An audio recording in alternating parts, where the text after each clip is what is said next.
El planeta puede vivir sin nosotros, pero nosotros no podemos vivir sin el planeta. Si amas tu vida, entonces empieza a amar la del planeta. Hola, ¿qué tal? Mi nombre es Ade Jaimes y hoy vengo a impartirles un poco de mi conocimiento sobre de qué manera podemos cuidar la naturaleza. El planeta Tierra está en peligro y necesita nuestra ayuda. La contaminación, la deforestación y la pérdida de biodiversidad han aumentado excesivamente. Quizás te has preguntado, ¿qué puedes hacer para ayudar? Aquí te compartiré 7 tareas sencillas para empezar con el cambio. Ponerlos en práctica no quiere mucho esfuerzo, únicamente se necesita estar comprometida y comprometido. El primero sería cultiva tus propios alimentos. Los productos ecológicos que generan menos contaminación ambiental, ya que no utilizan fertilizantes. Te recomiendo utilizar o realizar un huerto en casa.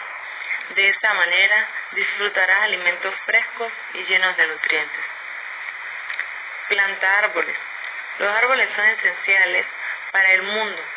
Producen oxígeno, reducen el dióxido de carbono, absorben gases contaminantes, regulan la temperatura, entre otros beneficios. Así que ya sabes, planta un árbol y contribuye al cuidado de la naturaleza. Ahorrar agua. El agua es un recurso imprescindible y escaso que debemos usar con responsabilidad. Cerrar el grifo mientras te lavas los dientes, bañarte en 5 minutos, juntar el agua de la regadera mientras te bañas. Son pequeñas acciones que ayudan a ahorrarla. Separar la basura. Es importante separar los residuos en distintos botes, como lo es la orgánica, el vidrio, cartón, plásticos y desechos tóxicos. Por tu salud, cuida tu entorno. Reutiliza todo lo que puedas. Dale segunda vida a tus objetos antes de desecharlos, con el fin de ahorrar dinero y evitar comprar todo nuevo. Puede ser tu ropa, juguetes o algún utensilio del hogar. Conecta con la naturaleza. La naturaleza te protege, te sana, te alimenta y te da todo lo que necesitas para vivir y tener bienestar.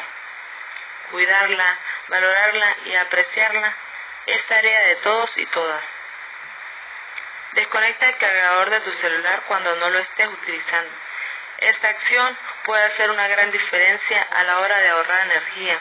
También aumentará su vida útil. Pon en práctica estas medidas y contribuye a prevenir, detener y revertir la degradación de los ecosistemas del mundo. Recuerda que cuidar la naturaleza es tarea de todos.